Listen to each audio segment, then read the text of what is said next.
وأشهد أن محمدا عبده ورسوله صلى الله عليه وعلى آله وأصحابه والتابعين ومن تبعهم بإحسان إلى يوم الدين. قال الله تبارك وتعالى في كتابه الكريم: يا أيها الذين آمنوا اتقوا الله حق تقاته ولا تموتن إلا وأنتم مسلمون. أما بعد. Alhamdulillah, kita bersyukur kepada Allah Tabaraka wa Ta'ala setelah kita melewati hari-hari yang indah di bulan Ramadan. Kita masih diberikan kesempatan oleh Allah Tabaraka wa Ta'ala untuk kemudian menjalani hari-hari kita, hidup kita di dunia, dan bukan tanpa arti Allah Tabaraka wa Ta'ala memberikan kepada kita kesempatan ini, bukan tanpa makna Allah Tabaraka wa Ta'ala memberikan kesempatan kita hidup di sini, namun itu semua dalam rangka agar kita memperbaiki sisa dari hari-hari kehidupan kita di dunia. Jamaah sekalian rahimani wa rahimakumullah, kita telah menyelesaikan beberapa pembahasan di majelis kita ini. Kita telah menyelesaikan pembahasan tentang tafsir surah Al-Fatihah, selesai kita membahasnya. Kemudian setelah itu kita membahas juga tentang fikih salat praktis dan juga tentang fikih wudu praktis. Kita pun selesai mengkajinya itu semua. Hanya saja di sini poin utamanya adalah jangan sampai kemudian kita berhenti untuk mempelajari fikih tentang toharoh, fikih tentang sholat. Kalau di tempat lain kemudian kita bisa untuk kemudian hadir, diadakan pula fikih tentang wudhu, fikih tentang sholat, maka jangan mencukupkan dengan apa yang telah kita bahas di sini. Namun terus untuk mempelajari lagi. Saya pun sampai detik ini terus belajar tentang fikih toharoh, fikih sholat. Ketika ada kitab yang baru tentang sholat, kita baca. Ketika ada kitab yang baru tentang fikih toharoh, kita pun baca, mengkajinya. Karena itulah, demikianlah kemudian kita harus senantiasa mempelajari dan kemudian jangan mencukupkan diri dengan apa yang telah didapat, sehingga terus belajar. Kalau ada di tempat belajar tentang fikih puasa, ikuti saja. Kalau ada tempat di sana belajar tentang fikih sholat, ikuti saja. Karena masih banyak hal yang belum kita ketahui. Dan pada pertemuan kita kali ini adalah majelis yang ketiga dari pembahasan-pembahasan kita di sini. Kita membahas terkait dengan akidah atau dinamakan dengan tauhid. Kita akan membahas tentang permasalahan tauhid, permasalahan tentang akidah. Namun poin utamanya, sebagaimana kita telah mengkaji terkait dengan fikih wudu dan fikih salat, pesan yang ingin kita sampaikan pada pembahasan fikih kemarin adalah agar kemudian seseorang itu dia bisa berlapang dada terhadap apa yang berbeda darinya. Itu pesan intinya, itu saja.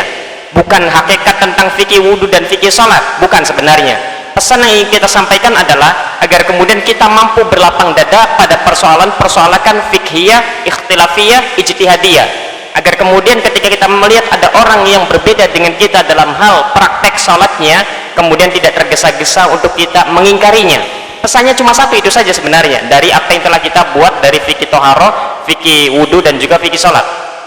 Tentang akidah dan tauhid ini juga ada pesan yang ingin kita sampaikan di majelis ini, bahwasanya poin utama yang paling penting adalah sebagian kita ketika mendengar kalimat akidah, tauhid, yang ada di benak pikirannya bantah-bantahan. Jadi kita akan menjauhkan dari pembahasan itu.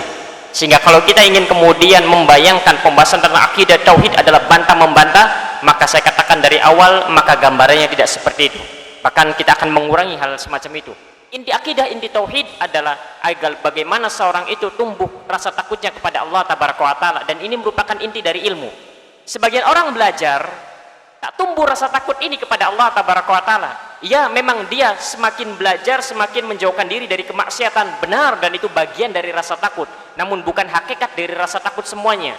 Sebagian orang sebelum berhijrah, sebagian orang sebelum mengenal majelis taklim, mabok-mabokan, berjudi, melakukan perkara-perkara yang haram dan lain sebagainya. Setelah kenal dunia pengajian, dia tahan dirinya dari kemaksiatan-kemaksiatan semacam itu. Bagus. Namun ternyata dia melakukan hal yang diharamkan yang lain, yang ternyata jauh lebih besar. Berbicara tentang agama Allah Tabaraka wa Ta'ala atas dasar tidak tanpa ilmu, dan ini merupakan perkara yang sangat besar di sisi Allah.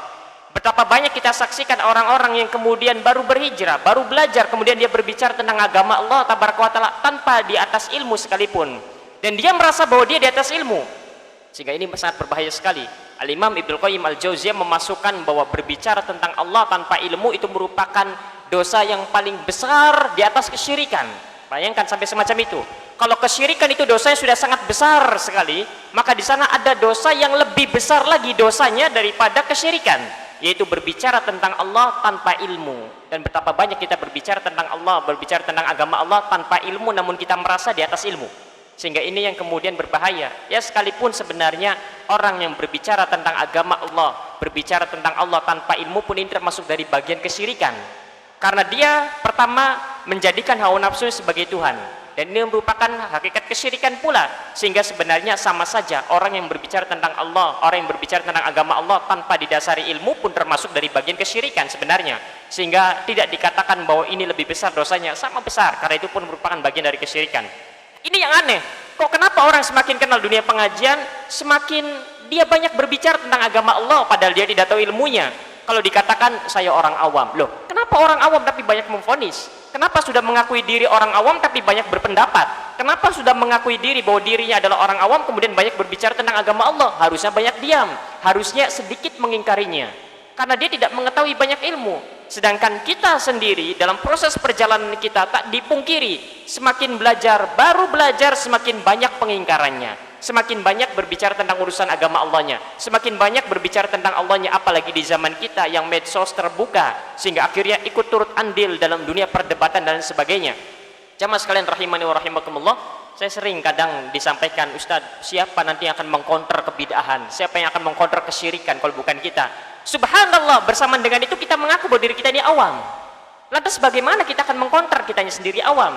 Untuk masuk ke dalam dunia perdebatan harus selesai pembahasan tauhidnya, harus selesai pembahasan akidahnya, harus selesai pembahasan ilmu-ilmu alatnya, harus pernah belajar ilmu tentang perdebatan.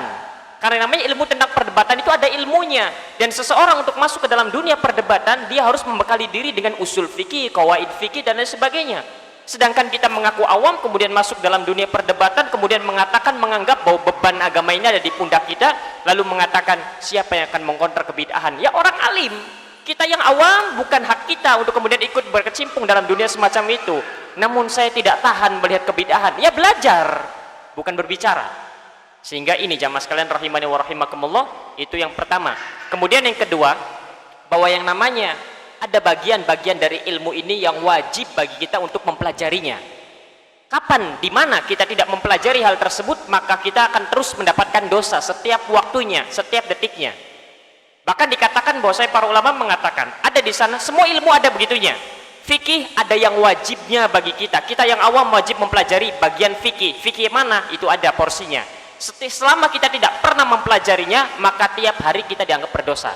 Dalam bidang akidah ada persoalan-persoalan akidah yang wajib bagi kita selaku orang awam mempelajarinya. Kapan atau di mana kita tak mempelajari hal tersebut, maka tiap harinya kita berdosa karena kita tidak mempelajari akidah yang wajib untuk kita pelajari. Ada di sana ilmu usul fikih yang wajib diketahui oleh seorang awam.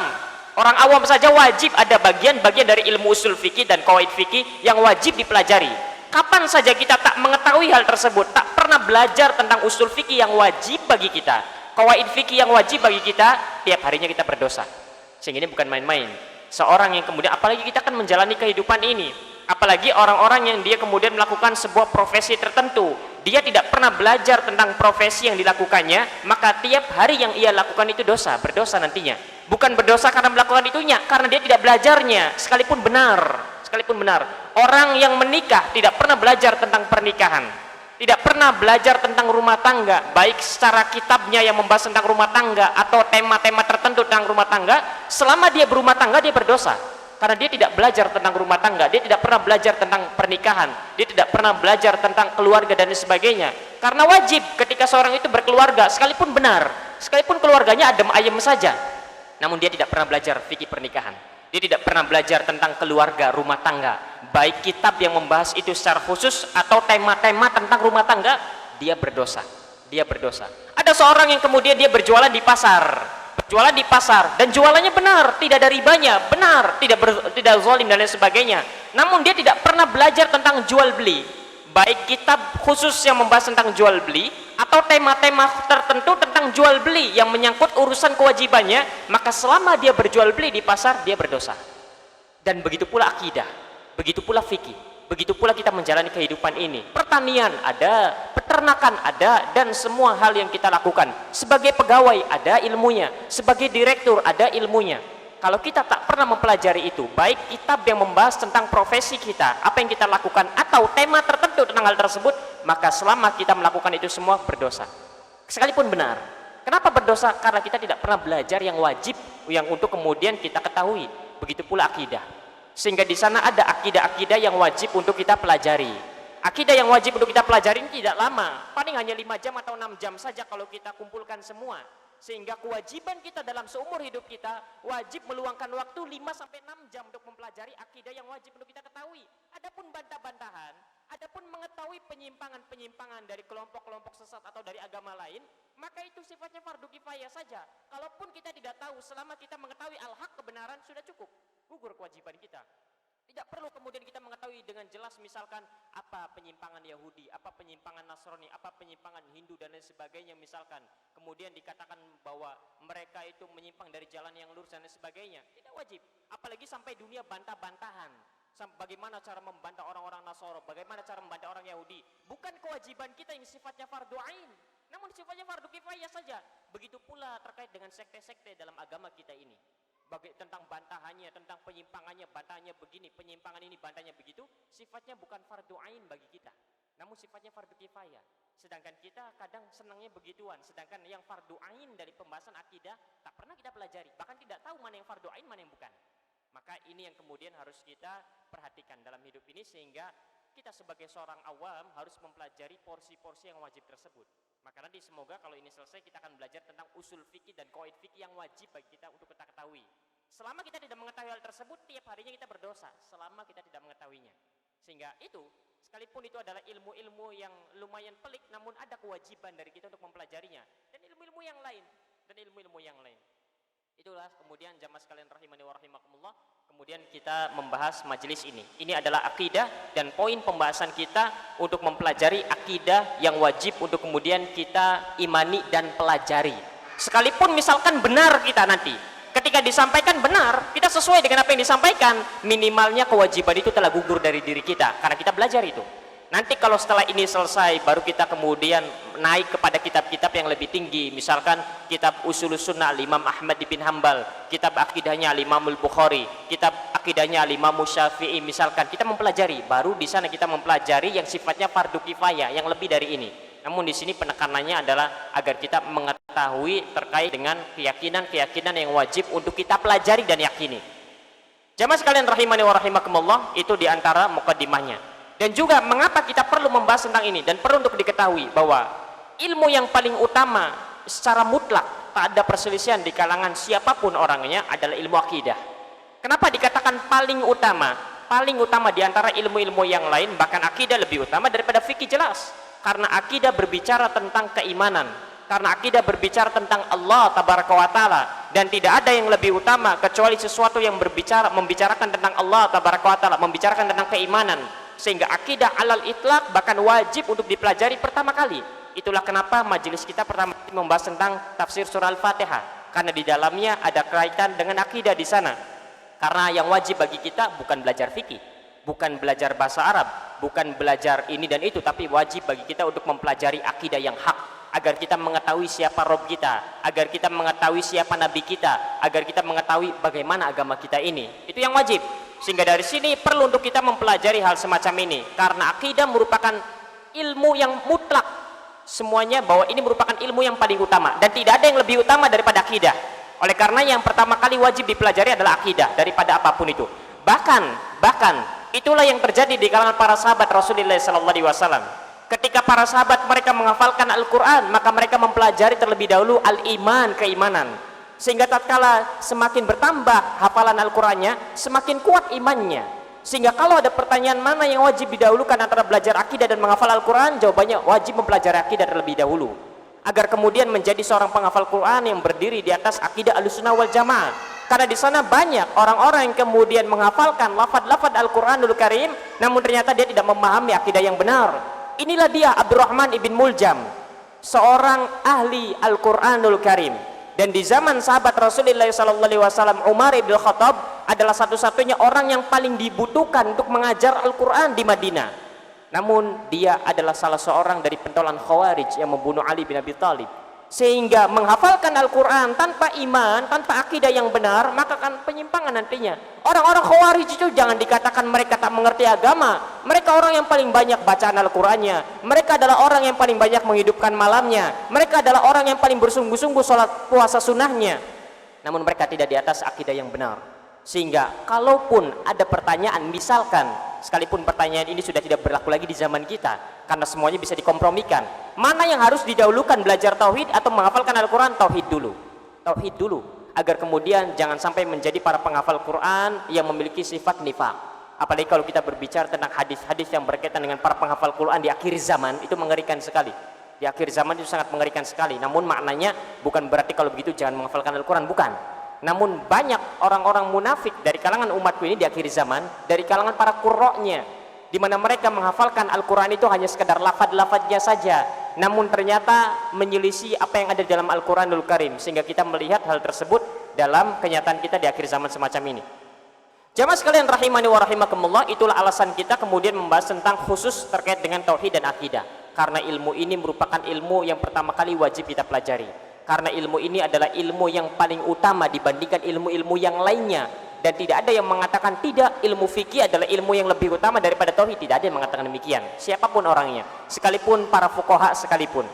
Kemudian juga jamaah sekalian rahimani wa rahimakumullah, kenapa kita perlu mempelajari tauhid, kenapa kita perlu mempelajari akidah? Berikutnya adalah karena iblis telah berjanji kepada Allah tabaraka wa taala untuk kemudian menghalang-halangi jalan umat manusia dari jalan yang lurus, dan telah kita sebutkan dalam tafsir Al-Isti'adzah. Kita telah menyebutkan bagaimana iblis telah berjanji di hadapan Rabbul Alamin, la aqudanna lahum siratal mustaqim, sungguh aku akan menghalang-halangi umat manusia dari jalanmu yang lurus. Aku akan mendatangi mereka dari arah depan mereka, dari arah belakang mereka, dari arah kanan mereka, dari arah kiri mereka. Sehingga bagaimana cara kita untuk mengetahui jebakan iblis, bagaimana cara kita untuk mengetahui jerat-jerat talbis iblis, agar kemudian kita tak terjebak, agar kemudian kita tak terperangkap dengan perangkapnya. Perlu untuk mengetahui hakikat tauhid, hakikat keimanan, karena hanya ilmu ini sajalah yang dapat membongkar itu semua. Sehingga ini merupakan diantara alasan berikutnya, karena iblis telah berjanji di hadapan Rabbul Alamin dengan janji yang benar-benar sungguh-sungguh. Kemudian juga diantara alasan kenapa kita mempelajari tauhid dan akidah ini, karena Rasulullah SAW telah mengkabarkan kepada kita di dalam riwayat Al-Imam Muslim dari sahabat yang mulia Hudzaifah bin Yaman, Rasulullah SAW mengkabarkan kepada kita bahwasanya akan datang nanti du'atun ala abwabi jahannam, para duat, para dai yang menyuruh kepada pintu neraka jahannam, kata Rasulullah SAW, dengan kalimat du'atun, para dai yang menyuruh kepada pintu neraka jahannam. Kalau Rasul mengatakan unasun atau rijalun ala abwabi jahannam, manusia yang menyuruh kepada neraka jahannam, mungkin masih biasa. Namun Rasul menyuruh dengan kalimat para dai, yang kalau kita mendengar kalimat para dai yang ada di benak kita mubalik, ustadz, kiai, ulama. Rasul mengatakan bahwa nanti itu akan datang masanya di mana ada du'atun ala abwabi jahannam, para dai yang menyuruh kepada pintu neraka jahanam. Tentu di sana ada para dai yang menyuruh kepada pintu surga. Namun di sini penekanannya adalah bahwa di sana ada para dai yang menyuruh kepada pintu neraka jahanam. Ada ustadz yang menyuruh kepada pintu neraka jahanam, ada mubalik yang menyuruh kepada pintu neraka jahanam, ada para kiai, para ulama yang menyuruh kepada pintu neraka jahanam. Kita tak mengatakan kalau begitu semua ustadz, bukan begitu. Namun di sana ada. Bagaimana cara kita membedakan antara du'atun ala abwabi jahannam, kata Rasulullah ini, dan juga du'atun ala abwabil jannah dengan ilmu. Ilmu apa? Ilmu fikih? Tidak. Ilmu apa? Ilmu bahasa Arab? Tidak. Apalagi Rasul mengatakan hum yatakallamuna bi alsinatina, mereka berbicara dengan lisan-lisan kami. Bagaimana kalau mereka berbicara dengan bahasa Arab? Apakah dengan ilmu bahasa Arab kita bisa membedakan antara du'atun ala abwabil jahannam dengan du'atun ala abwabil jannah? Tidak. Dengan ilmu akidah, dengan keimanan. Kalau kita mengetahui al-haq, maka otomatis kita akan mengetahui yang batilnya. Dengan demikian akan tersingkap mana para dai yang menyuruh kepada pintu neraka jahanam, mana para dai yang menyuruh kepada pintu surga. Sehingga dari sini urgensinya belajar tauhid.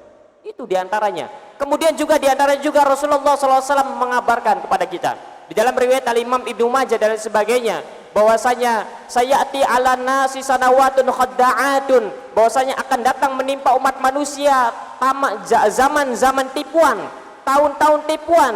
di mana orang-orang jujur didustakan, para pengkhianat diberikan amanah, orang-orang yang memiliki amanah malah dikhianati, orang-orang yang jujur didustakan, orang-orang para pendusta malah dijadikan sebagai orang yang memiliki kewenangan dan sebagainya.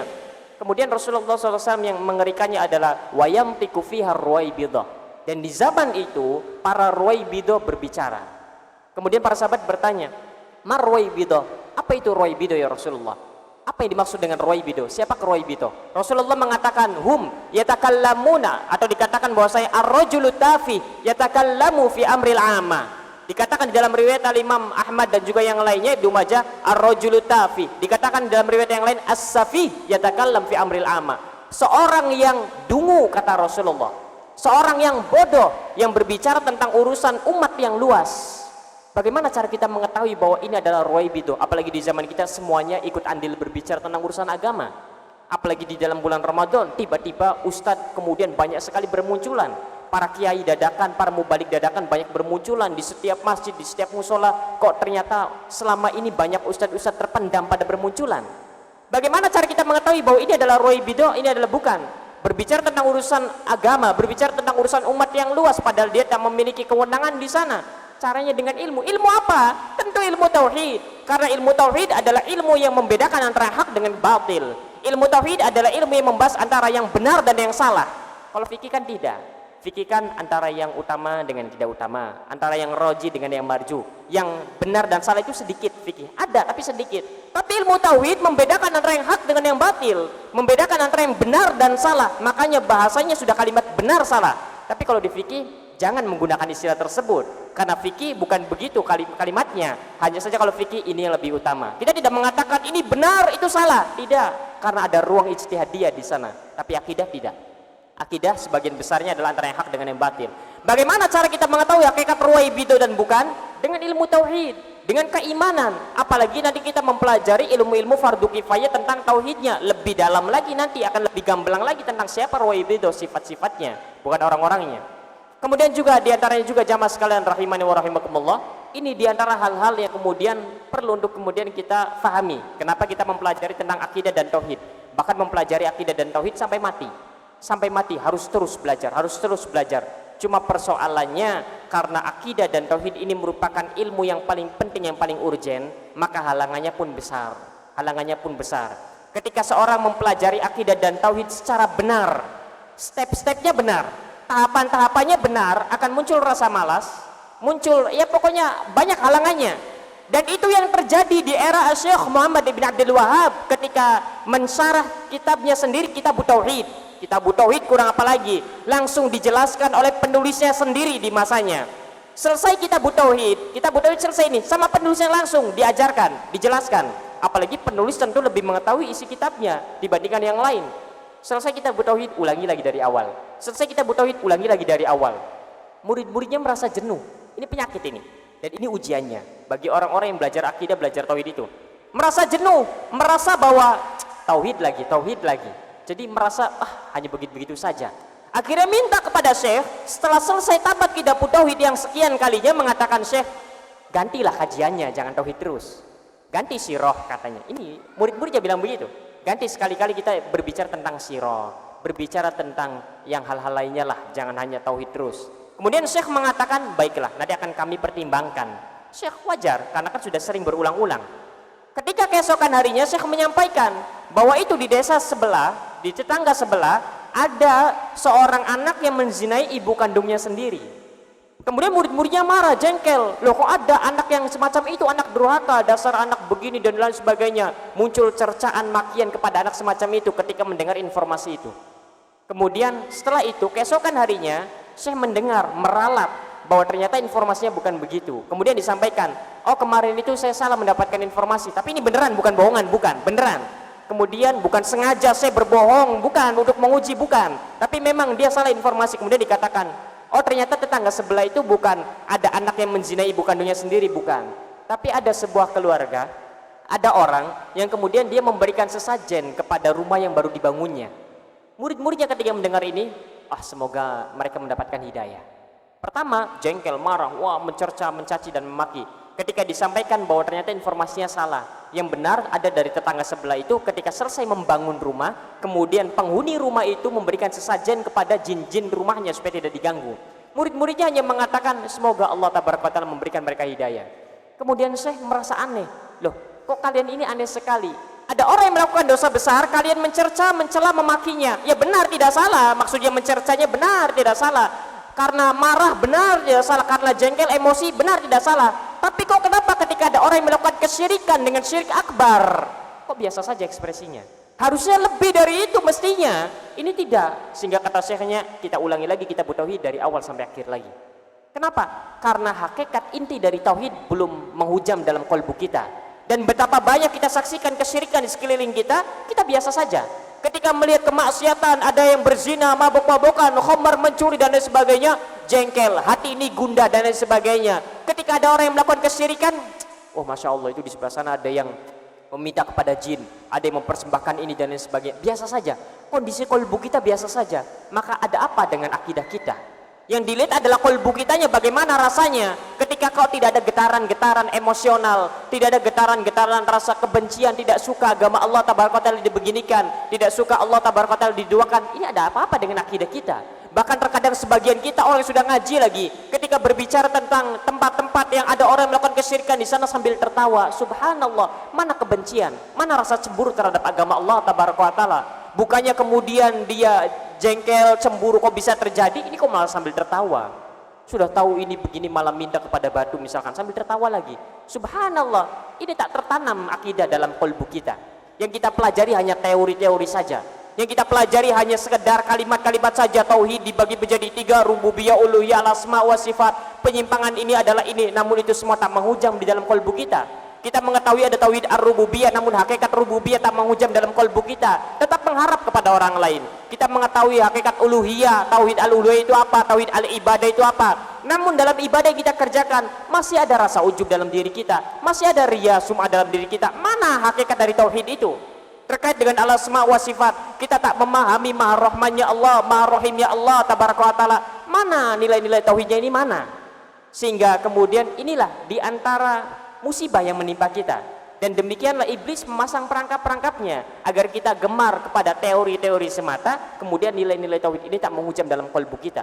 Harusnya orang yang belajar tauhid adalah orang yang semakin takut kepada Allah tabaraka wa taala, semakin cemburu kalau agama Allah tabaraka wa taala ini kemudian mereka ikut andil berbicara di dalamnya orang-orang yang bukan pakarnya, semakin cemburu ketika Allah tabaraka wa taala diduakan dan lain sebagainya.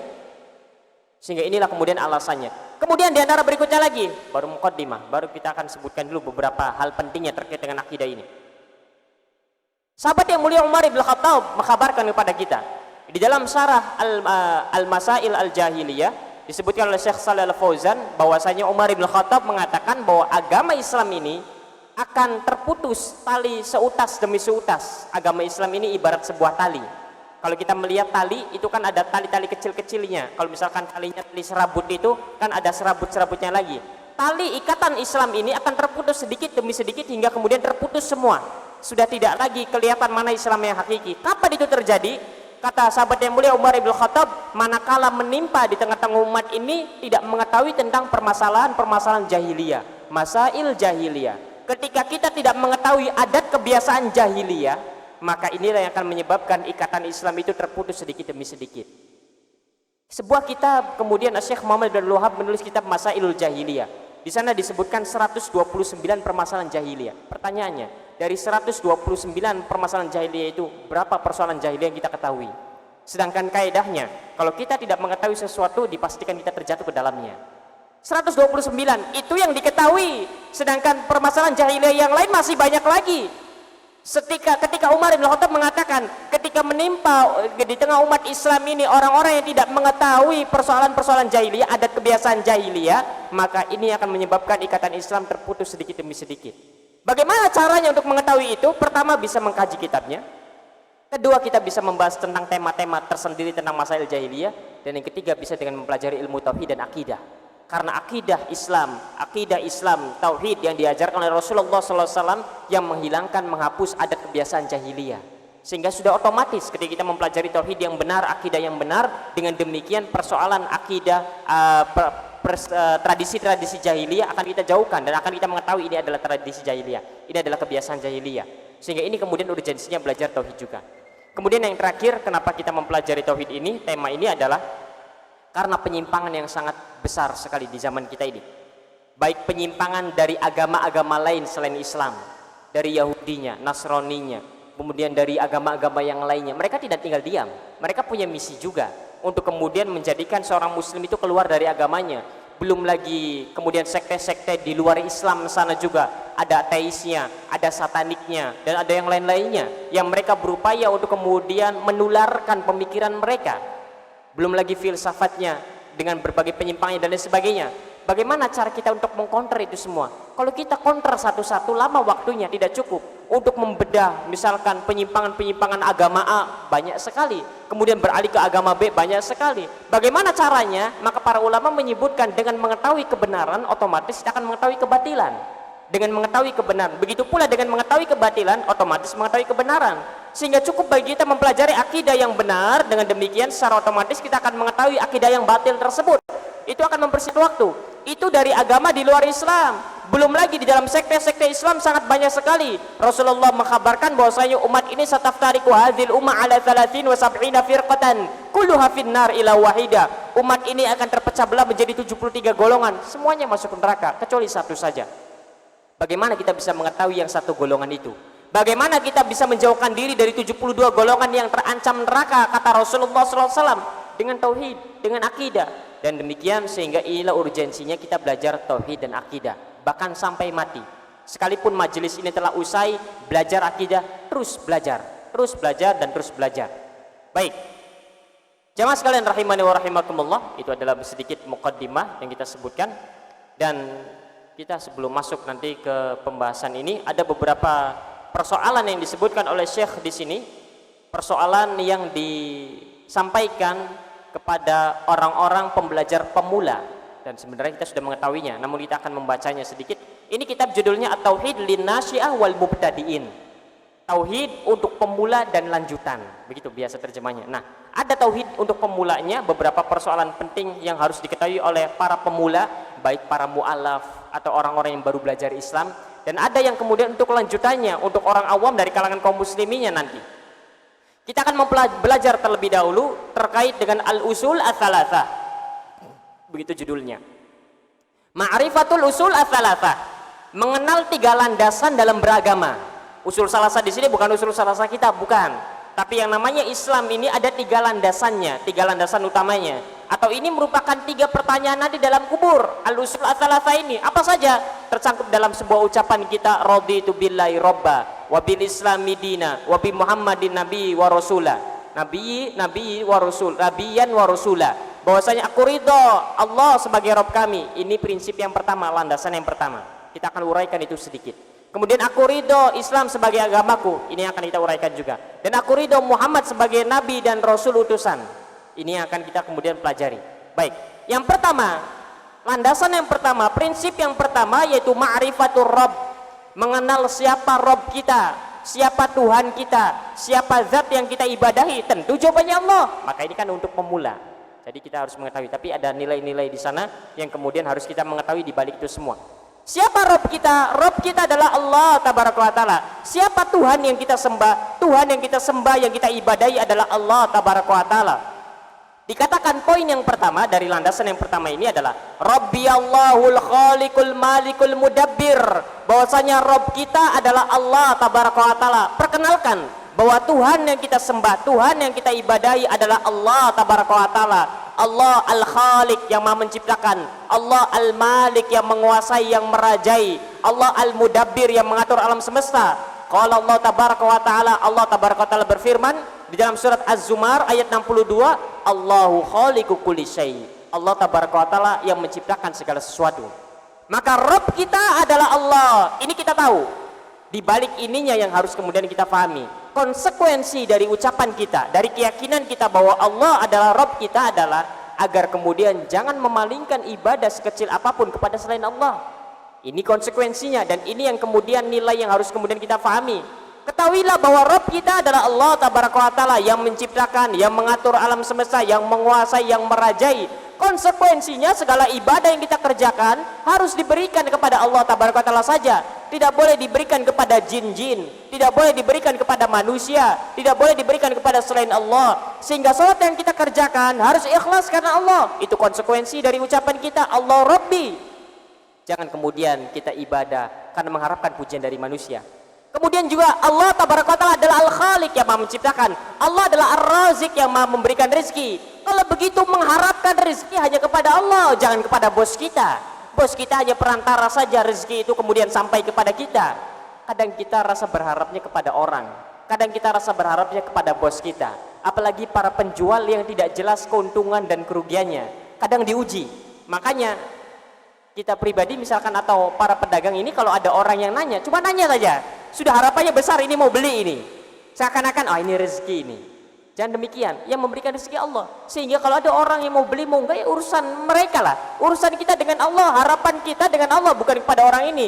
Jangan dibayangkan kalau ramai berarti rezekinya banyak, kalau tidak ada yang membeli berarti kita tak memiliki rezeki. Jangan begitu. Kita memiliki Allah Tabaraka wa Ta'ala, dan para penjual diuji dengan hal semacam ini. Saya tahu Allah yang memberikan rezeki, tapi ketika ada orang, kenapa harapannya itu besarnya dari orang pembeli ini? Berharap ini, sudah dari awal itu, ini pasti beli ini. Ternyata cuma nanya saja. Apalagi sekarang zaman online. Makanya hati-hati juga, ini juga untuk jamaah juga. Kalau memang kemungkinan besar beli, nanya silakan. Karena kadang tak dipungkiri orang-orang awam rasa harapnya besarnya begitu kepada kita yang bertanya. Sehingga kalau misalkan hanya sekedar nanya, mending dari awal jangan nanya. Kasihan merekanya. Ini mereka ini. Kalau kita ya tinggal difahami saja, ya tentu kita mengharapnya kepada Allah. Kadang kan kita begitu, apalagi yang kita yang jualan online, misalkan ada yang nanya, cuma nanya saja. Kira-kira kalau ukuran ini ada tidak? Wah sudah, ini mau beli. Lumayan, hari ini dapat keuntungan sekian. Padahal cuma nanya.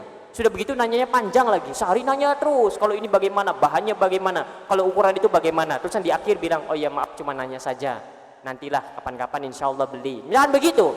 Akhirnya apa? Kecewa. Lah kok kecewa? Kenapa kecewa? Sedangkan begitu kita mengatakan Allah yang memberikan rezeki kepada kita. Ini konsekuensi dari ucapan Allahu Rabbi. Allah adalah Rabb kita. Pertama, kalau kita yang ada di posisi penjual, jangan memberikan rasa harap dan kecewa itu kepada makhluk. Ingat, harapan kita hanya kepada Allah. Dan jangan dibiasakan kecewa kalau ada orang yang nanya kepada kita tentang produk kita. Itu yang pertama, kalau kita sebagai penjual. Kalau kita sebagai pembeli, karena kita mengetahui orang lain tidak seperti kita, tidak tahu ilmu semacam ini, maka jangan nanya kecuali kalau memang pasti kita ingin membeli atau 90% ingin membeli. Karena mereka pasti akan menggantungkan harapan dan kecewanya kepada kita. Kan kita tidak ingin mendapatkan sumpah serapah dari mereka, sekalipun dalam hal ini kita di posisi yang benar, kita tidak menzalimi. Namun membuat orang lain tidak berdosa itu kan lebih utama dibandingkan karena sebab kita mereka berdosa. Makanya saya pribadi itu kalau beli kadang tidak banyak pikir, pokoknya kalau memang pengen beli, jangan kebanyakan nanya. Jadi makanya kita biasakan juga, kalau pengen beli pikirkan dulu dari rumah bagaimananya. Nanti kalau sudah sampai ke sana tinggal langsung saya mau ini, saya mau ini, saya mau ini. Jangan nanya ini, dicoba dulu. Sudah itu tidak mau yang ini. Akhirnya dibuka semua, padahal masih disegel lagi, kasihan. Apalagi produk baju dan lain sebagainya. Makanya kadang kita juga kalau membeli hal yang semacam itu, ketika ditawarkan, sekalipun sama penjual ditawarkan, sudah nggak apa-apa dibuka saja, masih disegel ini. Kita tidak membeli yang itu, tidak, nggak apa-apa dicoba saja, enggak. Begitu, jangan begitu. Sehingga membuat orang lain itu senang pun ini berpahala. Membuat orang lain senang, kemudian membuat orang yang nyaman itu pun berpahala. Sehingga ini konsekuensi dari Allahu Rabbuna, dan berapa banyak poin ini yang kemudian kita tak memahaminya dengan baik. Bersamaan dengan itu kita mengatakan Allahu Rabbuna, Allahul Khaliq, Allahul Razik dan lain sebagainya. Lah, mana rasa harap dan kecewa kita kenapa diarahkan kepada manusia? Baik. Itu poin utamanya. Kalau Allah dan Rabb kita semua juga tahu, tapi poin utama itulah yang kemudian penting. Kemudian juga yang poin kedua terkait dengan ma'rifatur Rabb, mengenal Allah Tabaraka Ta'ala sebagai Rabb kita, bahwa Rabb kita adalah Allah, adalah bagaimana cara kita mengetahui akan adanya Allah. Yang kemudian terkadang orang-orang ateis, orang-orang yang menyimpang dari jalan yang lurus menguji kaum muslimin, menguji seorang mukmin dengan pertanyaan-pertanyaan, bagaimana cara Anda ini menyembah siapa? Anda ini sujud kepada siapa? Kok sujud kepada sesuatu yang tidak ada? Kata mereka menganggap demikian. Sehingga terkadang banyak persoalan-persoalan di kalangan akademisi katanya, di kalangan para intelektual katanya, saya tidak akan ibadah, atau bagaimana cara Anda membuktikan akan eksistensi Tuhan, kata merekanya. Bagaimana Anda membuktikan akan adanya Allah, sedangkan Anda tak pernah melihat Allah, sedangkan Allah tak ada di hadapan Anda. Anda itu sujud ke siapa? Begitu. Sehingga sebagian orang yang mempelajari, memperdalam Islam katanya begitu, jurusan filsafat dan lain sebagainya, sampai-sampai mereka itu banyak yang tidak sholat. Ada di antara mereka yang tidak sholat 40 hari. Dulunya rajin, Masya Allah. Ketika masuk belajar semacam ini akhirnya tidak sholat. Sudah berapa lama tidak sholat? Saya sudah tidak sholat 40 hari. Kalau kita mendengar ada orang yang belajar ilmu-ilmu keislaman tidak sholat 40 hari, sudah sangat mengerikan sekali. Kemudian dikatakan, saya mending ada kawan-kawan yang bertahun-tahun tidak sholat. Belajar agama padahal. Kenapa? Selama belum mengetahui eksistensi Tuhan, saya tidak akan sholat. Kita ini sholat kepada siapa? Katanya begitu. Sehingga dari sini kemudian perlu untuk dibahas bagaimana cara kita mengetahui akan adanya Allah. Akan adanya Allah. Apakah tidak kelihatannya Allah saat ini berarti Allah tidak ada? Begitu? Ataukah bagaimana? Sehingga hal yang sederhana yang difahami oleh orang awam yang tidak belajar tinggi-tinggi saja pun kadang mereka tak memahaminya dengan baik. Oleh karenanya Syekh Muhammad bin Abdul Wahab punya kitab namanya Al-Usul As-Sittah. 6 poin, 6 prinsip yang orang yang menganggap bahwa diri mereka berilmu salah paham dalam hal ini. 6 poin saja. Yang orang awam bahkan dikatakan al-awam al-balid. Orang awam yang paling bodoh sekalipun kalau membaca ayat Al-Quran tentang 6 poin ini, dia pasti paham, langsung paham. Hanya membaca ayat dan terjemahnya sekalipun langsung paham. Kemudian hal ini, 6 poin ini tidak difahami dengan baik oleh orang-orang yang mengklaim akan ilmu, mengklaim akan kecerdasan, bahwa mereka adalah intelektual. Subhanallah. Demikian pula tentang akan adanya Allah tabaraka wa taala. Sehingga di sini dikatakan kemudian, sudah masuk waktu Isya belum? Sudah. Kalau begitu ini buat nanti pertemuan yang akan datang. Ya, baiklah, kita cukupkan terlebih dahulu. Silakan azan Isya berkumandang terlebih dahulu, kemudian barangkali ada 1-2 pertanyaan maka dipersilakan.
Baik, nanti kita akan lanjutkan lagi pembahasan tentang bagaimana cara kita mengetahui akan eksistensi Tuhan, bahasa akademisinya begitu.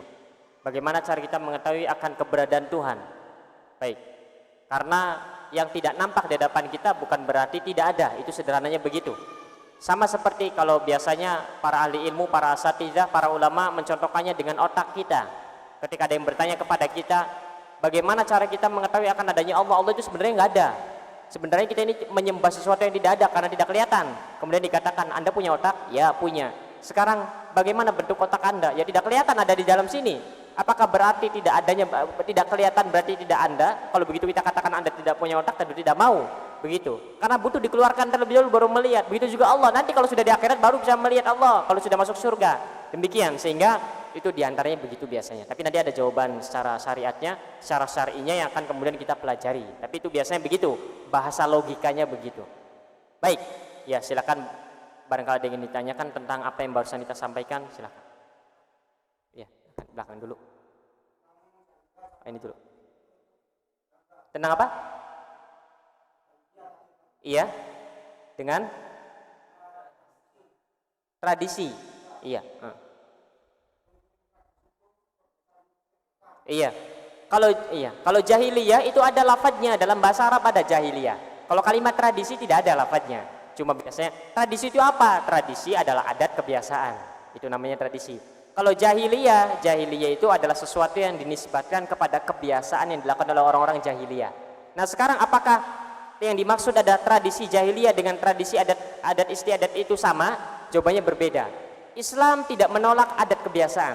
Yang Islam tolak adalah adat kebiasaan yang mengarahkan kepada kesyirikan, atau adat kebiasaan yang serupa dengan adat kebiasaan di era-era orang-orang musyrikin, kafirin, jahiliyah di masa Rasulullah SAW. Masing-masing tempat punya adat kebiasaannya sendiri-sendiri. Apakah Islam menolak itu? Jawabannya enggak.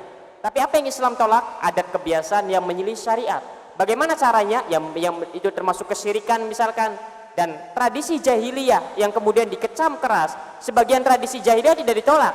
Ada sebagian tradisi kebiasaan yang dilakukan oleh orang-orang jahil, di orang-orang musyrikin dahulu, yang kemudian dilakukan pula oleh kaum muslimin. Dan itu tidak ditolak. Kenapa? Karena itu tidak bertentangan dengan syariat Allah. Tambahin kalimat adat kebiasaan jahiliyah ini sebagian besarnya memang itu menyelisih syariat Allah. Di antaranya adat kebiasaan jahiliyah dia adalah menyekutukan Allah tabaraka wa taala. Menyekutukan Allah merupakan sebesar-besarnya adat kebiasaan jahiliyah yang mereka lakukan. Sehingga ini merupakan sesuatu yang harus dijauhi dengan beraneka ragam bentuknya. Nah, bentuk-bentuknya inilah yang harus kita pelajari. Bentuk-bentuknya inilah yang kita harus pelajari, dan itu ada dalam pembahasan tauhid. Karena nanti ketika menyinggung tentang kesyirikan, bentuk-bentuk kesyirikan semua itu merupakan adat kebiasaan jahiliyah. Bentuk-bentuk kesyirikan itu bukan hanya sujud kepada berhala saja, tidak. Yang namanya kesyirikan juga bukan sujud kepada berhala. Sujud kepada berhala syirikan. Tapi syirik yang dimaksud adalah beribadah kepada Allah. Bayangkan, beribadah kepada Allah dan beribadah kepada selain Allah, itulah hakikat syirik. Dan ini merupakan adat kebiasaan jahiliyah. Jadi yang namanya syirik itu bukan beribadah kepada selain Allah, tidak. Beribadah kepada Allah plus beribadah kepada selain Allah. Bagaimana bentuknya? Itulah yang dibahas dalam pembahasan tauhid, pembahasan akidah, hakikat syirik itu. Nah, hakikat kesyirikan ini dengan beraneka ragam bentuknya, ini merupakan perangai kebiasaan adat jahiliyah yang biasa dilakukan oleh orang-orang musyrikin, kafirin, Quraisy di masa Rasulullah SAW dahulu. Adat kebiasaan yang berlaku di tengah-tengah kita, ada kalanya sesuai syariat, dalam artian syariat tidak menghukuminya salah dan benar, syariat mengizinkannya. Misalkan di antara bentuk adat kebiasaan adalah ketika datang lebaran, biasanya tetangga saling berkunjung, itu adat kebiasaan kita. Dan itu syariat tidak mengatakan bahwa itu merupakan sesuatu yang tercela. Atau biasanya ada acara saat lebaran itu, misalkan kumpul-kumpul kemudian saling bercengkrama yang disebut dengan halal lebih halal. Itu namanya adat tradisi kita. Nanti tempat lain lagi beda lagi dan lain sebagainya dan lain sebagainya. Adat kebiasaan kita, kalau anak itu ketika berjumpa dengan orang yang lebih tua, salaman, cium tangan. Itu adat kebiasaan yang tidak diingkari. Namun yang diingkari adalah manakala sampai sujud. Sujudnya ini yang kemudian diingkari karena ini merupakan bentuk kesyirikan nantinya, mengarahkan ke sana, bentuk penghambaan kepada makhluk. Adapun cium tangan, salam sambil cium tangan itu adalah adat kebiasaan yang bagus. Kalau di Timur Tengah kebiasaannya bukan begitu. Timur Tengah itu biasanya pemuda mencium kening yang lebih tua.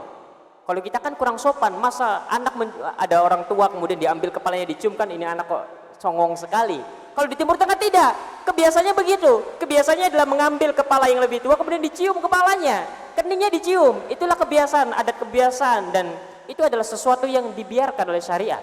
Kenapa? Karena tidak ada unsur kesyirikan di sana. Sehingga inilah kemudian harus dibedakan. Adat kebiasaan tidak kemudian dikatakan Islam ini menolak adat kebiasaan tradisi, tidak. Yang ditolak oleh Islam adalah tradisi yang kemudian ada unsur kesyirikannya di sana atau yang mengarah kepada kesyirikan. Sehingga itulah yang kemudian harus dibedakan. Islam tidak bertentangan dengan adat kebiasaan tradisi, tidak. Karena apalagi adat kebiasaan itu berbeda-beda antara satu negara dengan negara lain, antara satu daerah dengan daerah lain misalkan. Itu tidak mengapa selama itu merupakan sesuatu yang tidak menyelisih syariat. Adapun tradisi jahiliyah ini memang karena di sana terdapat banyak unsur kesyirikan di sana. Banyak unsur kesyirikannya. Baik, sehingga yang kemudian harus didudukan adalah kita harus melihat mana adat kebiasaan tradisi kita, orang Indonesia atau orang Cirebon misalkan, yang itu syariat tidak menyalahkannya, syariat membiarkannya, dan kemudian ada unsur kesyirikannya di sana. Itu yang harus kemudian kita bedakan dan kita pilih-pilih. Begitu. Baik, wallahu ta'ala alam bissawab. Yaitu tugas kita untuk memilah dan memilih, mengumpulkan dan lain sebagainya. Baik, silakan. Ada lagi yang tanyakan? Tentang apa? Oh, Ruwaibidah. Iya. Iya.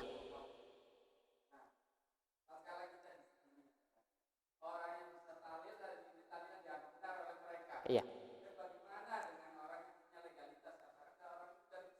Iya. Iya. Iya. Iya. Pertama, yang menganggap Ruwaibidah bukan kita yang awam. Kita yang awam tidak ada berhak untuk memvonis. Kita yang awam, oh ini Ruwaibidah. Kita bukan ahli ilmu, sehingga yang bisa mengatakan Ruwaibidah dan bukan Ruwaibidah hanya ahli ilmu saja. Itu yang pertama. Sehingga yang memvonis, yang bisa memberikan vonis hanya orang alim saja. Orang awam semacam kita tidak berhak dan tidak boleh. Tidak berhak dan tidak boleh karena kita tidak melandasi vonis kita di atas ilmu. Karena kalau di atas ilmu tandanya orang berilmu. Karena kita orang awam, maka kita tidak bisa untuk kemudian memvonis orang-orang sebagai Ruwaibidah dan lain sebagainya. Bagaimana dengan kemudian orang-orang yang mereka mengamalkan sesuatu yang berbeda dengan kita dalam hal ini misalkan? Apakah bisa kita katakan para pemimpinnya disebut Ruwaibidah? Kalau kita orang awam tidak bisa. Sedangkan kita masing-masing saja. Kita masing-masing. Yang penting jangan sampai vonis. Karena namanya vonis itu kalau salah kembali ke kita, kalau benar ya kembali kepada yang divonis. Begitu. Sehingga apakah mereka dikatakan Ruwaibidah? Ya wallahu ta'ala alam bisawab. Karena harus kemudian dikaji orang per orangnya. Benar tidak? Dia punya ilmu atau tidak? Karena bisa jadi seorang itu melakukan kesalahan. Bisa jadi dia memang benar-benar salah. Tapi bisa jadi dia dimaafkan.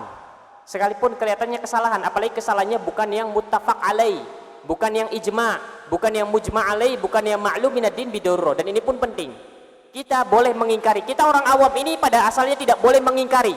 Tidak boleh mengingkari keyakinan orang lain, tidak boleh mengingkari amalan orang lain. Orang awam. Karena tugas mengingkari hanyalah tugas orang yang berilmu saja. Karena orang itu mengingkari kalau tahu ilmunya. Orang awam, sedangkan kita mengakui saya awam. Kok banyak mengingkari? Kan Anda tidak tahu ilmunya. Orang awam boleh mengingkari pada persoalan, beberapa persoalan. Pertama pada persoalan ma'lum minaddin bidarurah. Apa itu ma'lum minaddin bidarurah? Ini untuk kita ini. Ma'lum minaddin bidarurah adalah sebuah perbuatan yang seluruh kaum muslimin dari orang yang pinternya, orang yang alimnya sampai orang yang bodohnya sekalipun tahu kalau itu adalah kemungkaran. Contohnya mabok-mabokan. Orang yang tidak belajar mendalam sekalipun tahu kalau itu adalah sesuatu yang mungkar. Dalam hal ini kita mengingkari mabuk-mabukan, judi, zina, boleh bagi kita mengingkarinya. Itu pun harus dilihat maslahat dan mudaratnya. Kemudian yang kedua, perkara yang boleh untuk kita ingkari bagi orang awam adalah perkara yang ijma'. Perkara yang ijma'. Yang para ulama ijma' sepakat, karena ijma' dengan ma'lum minaddin bidurro tidak, beda. Kalau ma'lum minaddin bidurro semuanya tahu. Kalau ijma' hanya sebagian orang saja yang tahu. Kalau kita tahu ini adalah perkara ijma', boleh bagi kita untuk mengingkarinya. Misalkan perkara-perkara yang ijma', misalkan bunga bank. Bunga bank itu riba, misalkan bunga bank itu riba haram. Bagaimana kemudian memanfaatkan bunga banknya? Kalau ada orang yang kemudian dia bergelut dalam dunia bunga bank dan lain sebagainya, boleh bagi kita mengingkarinya dengan syarat memperhatikan maslahat dan mudarat. Bukan artinya boleh langsung kita ingkari, dilihat maslahat dan mudaratnya juga. Ini perkara yang ijma'. Selain ini tidak boleh bagi kita mengingkari. Sekalipun salah di hadapan kita, sekalipun salah, ada orang yang melakukan ini, ada orang yang melakukan ini, dilihat ini maklum minaddin bidarurah bukan.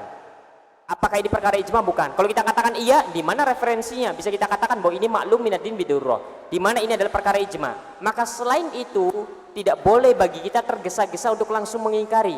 Namun bukan berarti tidak boleh mengingkari.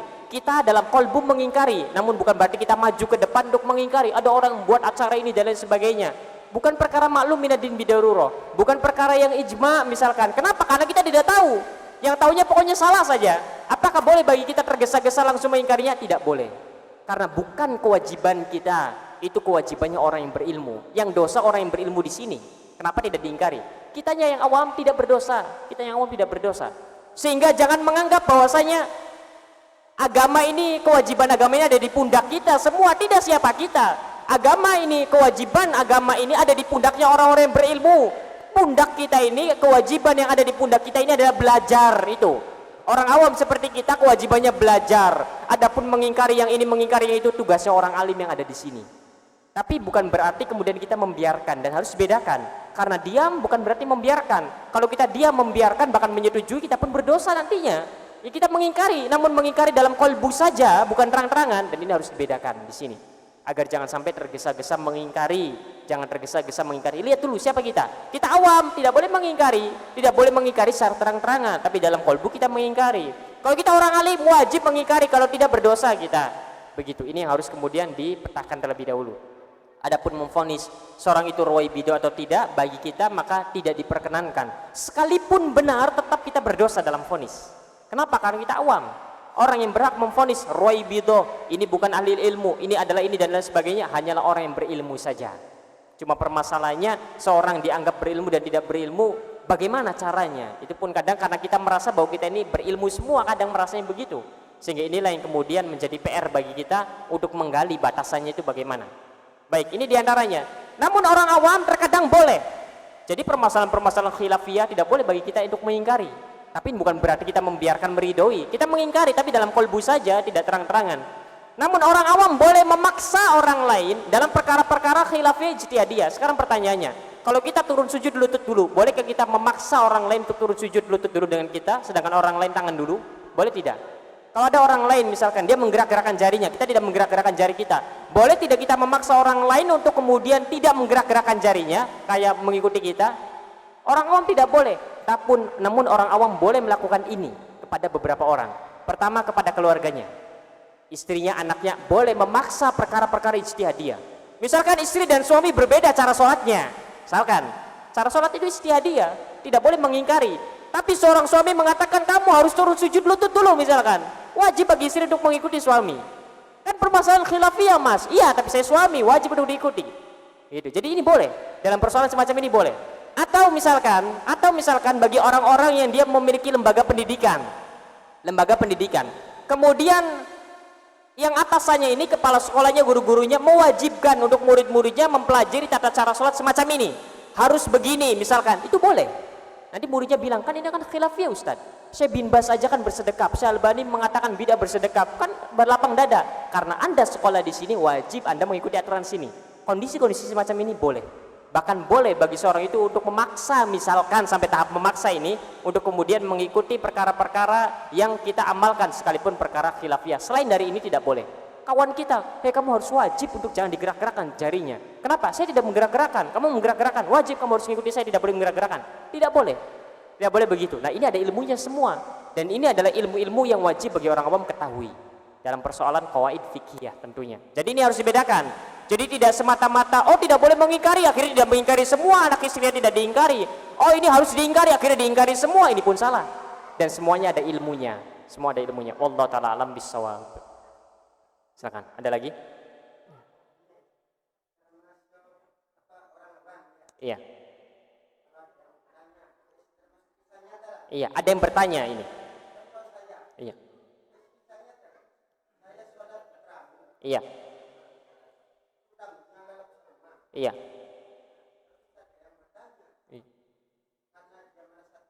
Iya. Iya. Iya.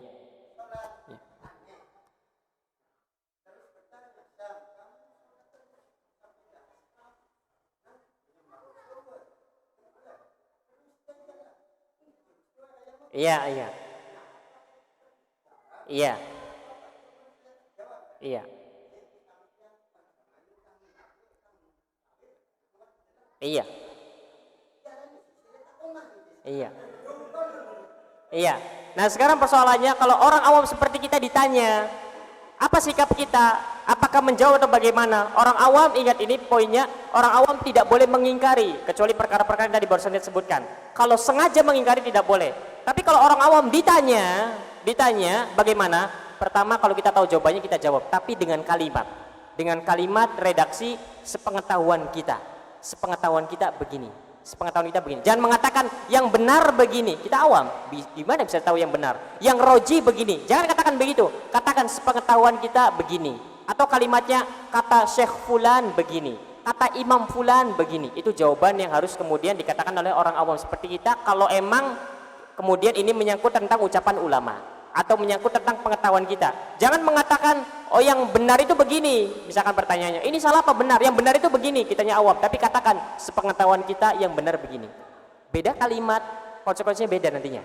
Beda kalimat itu bisa berdosa karena kita awam, kok bisa tahu begitu dari mana nantinya? Sehingga apakah orang awam kemudian seperti kita boleh menjawab kalau ditanya? Jawabannya boleh, bahkan kadang perlu, bahkan kadang wajib, tapi dengan redaksi yang harus diperhatikan. Sepengetahuan saya begini, sependek pengetahuan saya begini. Kalau kata Imam Fulan begini, apalagi kita tahu ini jawabannya Imam Fulan, katakan saja kata Imam Fulan begini, begitu. Kata Imam Syafi'i begini, kata Imam Nawawi begini. Itu jawaban yang harus diperhatikan oleh orang awam.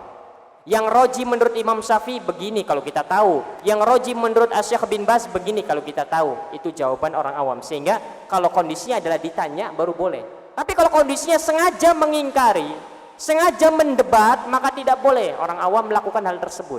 Yang harus dilakukan apa? Mengingkari dalam hati saja. Yang kemudian mengingkari dalam hati ini kemudian menjadikannya semakin bersemangat untuk belajar. Untuk dia sampai kepada tahap alim, kemudian dia mendebat, itu tidak mengapa. Untuk kemudian dia sampai kepada tahap alim, kemudian dia mengingkari, itu tidak mengapa. Kalau dia alim, bebas. Begitu. Sehingga ini yang kemudian harus diperhatikan. Jadi perhatikan kalimat jawabannya. Kalau kita ditanya, jangan kemudian kitanya yang bilang sendiri misalkan. Karena ingin mengoreksi dan lain sebagainya. Jadi kalau ingin mengoreksi harus dilihat-lihat dulu ini perkaranya perkara apa.